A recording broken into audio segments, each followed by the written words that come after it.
안녕하세요. 문제가 있을 때 길을 찾는 남자 문길남입니다. 오늘은 둔촌 주공 재건축 현장에 안타까운 마음으로 좀 더 그 문제점과 해결 방법에 대해서 전문가로서 여러분께 한 말씀 드리려고 합니다. 4월 15일 날 공사가 중단된 이후로 아직 재개한다는 그런 언론이나 이런 데서 그런 걸 보지를 못했습니다. 정말 안타깝습니다. 지금 공사하기에 아주 좋은 계절인데 덥지도 않고 춥지도 않고 생산성을 많이 올릴 수 있는 계절인데 지금 이렇게 공사를 못하고 있고, 이러다가 장마철이 이럴 때 공사가 시작되면 생산성이 확 떨어집니다. 정말 안타까운 노릇이고, 다행히 장마철이라도 공사가 재개되면 다행인데 이게 계속 미뤄지면 결국은 조합원들에게 피해가 갑니다. 정말 안타까운 노릇입니다. 근데 둔촌 주공의 공사 중단의 가장 큰 원인이 무엇이라고 생각합니까? 제가 보기에는 시공사와 조합 간의 신뢰 상실, 그리고 더 큰 문제는 이제 돈 문제라고 생각합니다.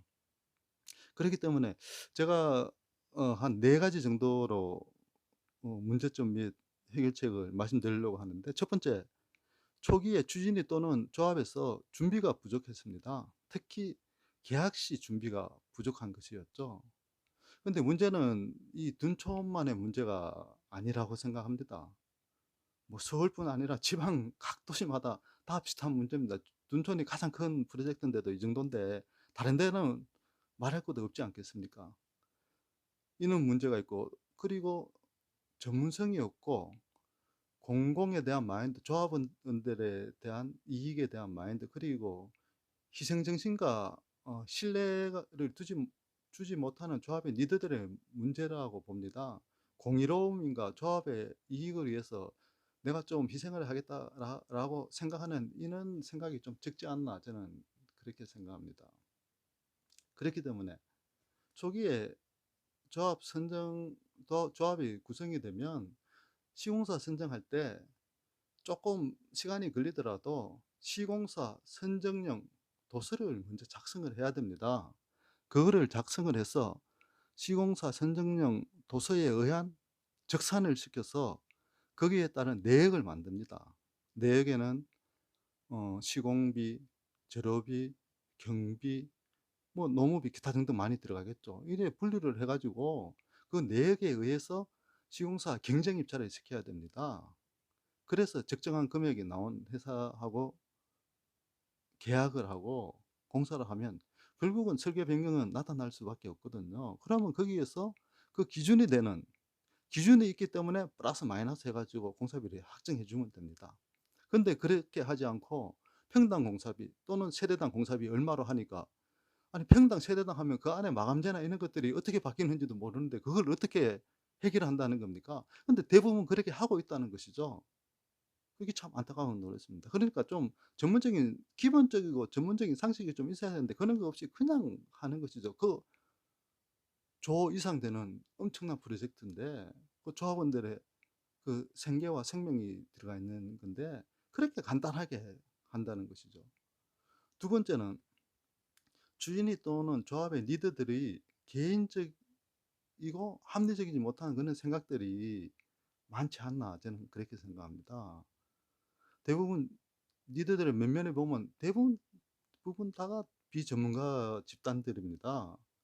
이분들은 주로 모르니까 어 전문 업체에 의지를 하고, 그리고 그냥 뭐 나름대로 그 컨설팅을 받고 이렇게 하면서 진행하는 것이죠. 그런 것들이 저는 상당히 리스크라고 생각합니다.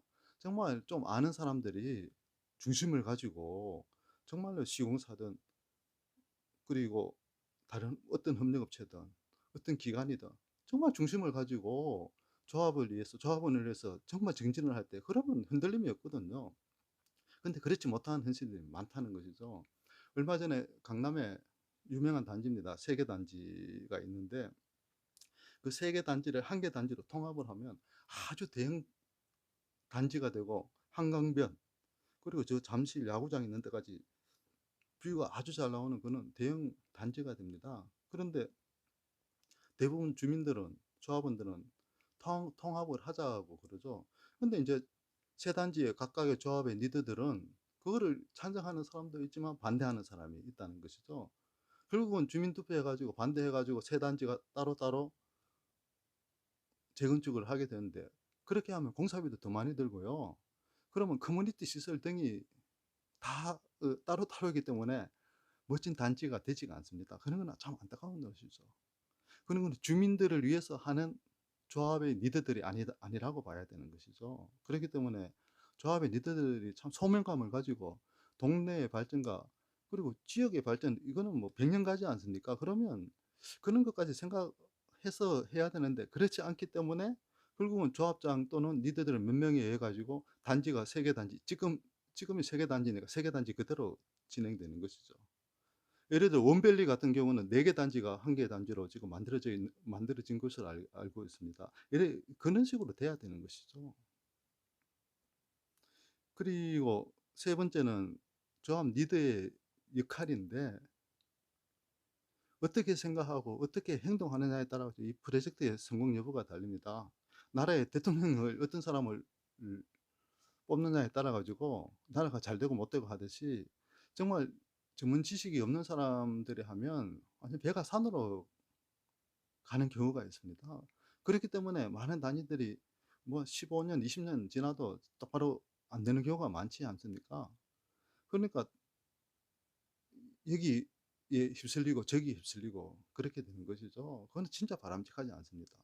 둔촌의 경우 19 년도에 착공해서 20 년도에 변경 계약하는데 약 1,000세대 정도 세대가 더 플러스되고, 상가 공사비도 추가되어 약 5,600억 정도 플러스 되는 걸로 알고 있는데, 새로운 비대위가 구성이 되면서 조합이 구성돼서 4월 15일부터 약 52% 공정률에서 지금 공사가 시도이 됐는데, 이런 것들이 제가 보기에는 인정할 거는 인정하고 공사는 중단은 안 시키고 그냥 같이 해야 되는 것이죠.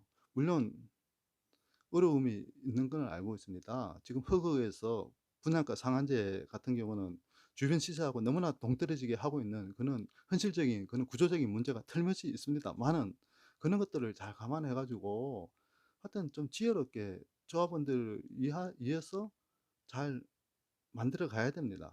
그래야지 성공을 하지, 그렇지 않으면 날이 가면 갈수록 조합원들만 힘들어지는 그런 프로젝트가 되는 것이죠.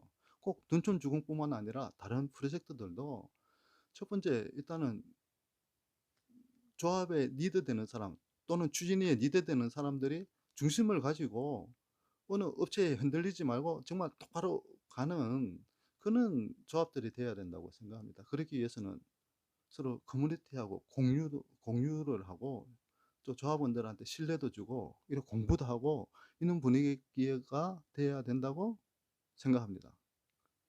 오늘 간단하게 둔촌주공을 보면서 느끼는 것들을 제가 말씀드렸습니다. 여러분 어 주말에 모두 복 받으시고 좋은 일들이 많으시기를 소망합니다. 감사합니다.